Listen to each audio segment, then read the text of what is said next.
Moses Tembe, the father of the late Anele Tembe, has his first exclusive story with Griselda Lewis, who is the SABC News senior reporter. Moses speaks for the first time. So I'm going to summarize 5 points what Moses was basically saying.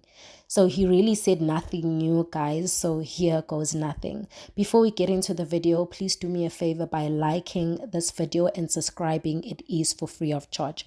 So firstly, the interview was conducted at a library at Anele's old school, and that library was dedicated, it was built in honor of Anele, because the father says that Anele was a very lively girl. She loved books, she loved reading, so they were thinking, what is the one thing they can honor her with? And a library was a good way to honor her with. So I guess they donated or offered to the school to build a library and named that library in Anele's name to honor her name and to keep her spirit living on.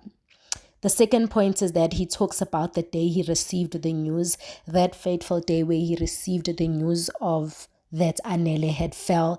He says that it was a very traumatic experience to see his daughter wrapped up in foil, on the ground, and the details of the incident.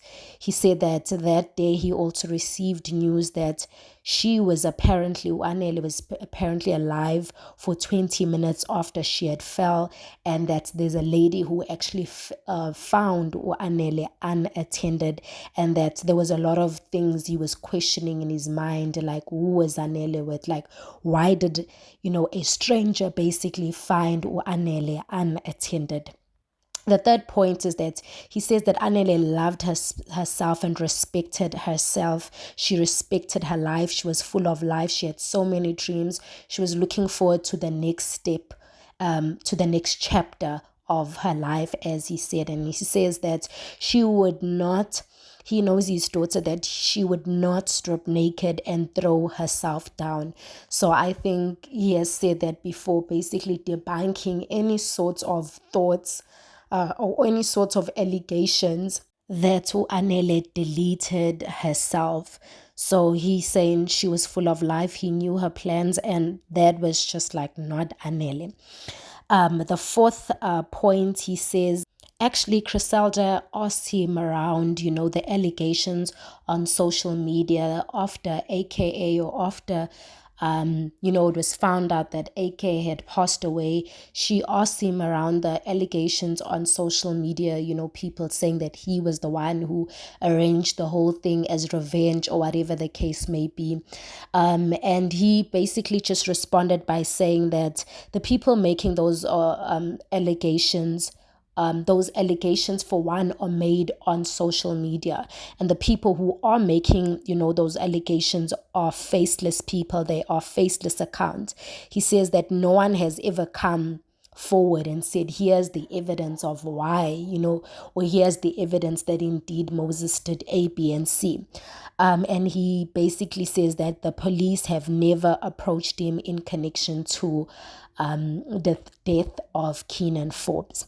The fifth point, he mentions that he actually loved Keenan. He loved Keenan, and that he had welcomed Keenan as his own son. He said that Keenan had never done and said anything that was like kind of represented him in a bad light. So he was actually very fond of Keenan, and he loved Keenan. He says that no one knows if AKA was guilty or not. In fact, he objects the idea that AKA was guilty, and he says, let evidence tell us exactly what happened. One thing I will say about Moses Tembe is that he's a very intelligent man. If you listen to the interview, he's very careful with his words, because he knows very well how his words can implicate him. He goes on and say, that certain things he can't disclose because he doesn't want to say anything that's going to affect, the whole process or the investigation that's going on. So you can tell that he's a man that's very knowledgeable about the law, and is very careful with the words that he's saying. So he says that no one wanted Ukinen alive like his family, because the closure that, or proper closure that his family required, is that the last person who saw his daughter, or the last person that was with his daughter before his daughter fell, they wanted him.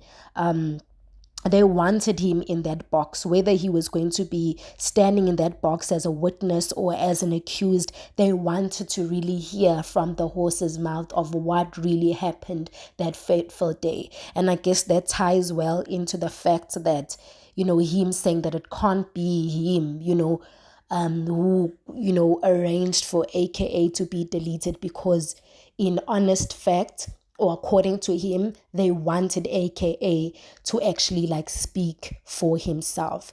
But tell me, guys, what you think about everything about this whole interview. Like, it's so absurd to me to think that when Anele fell, she was just a 22-year-old, only 22 years old.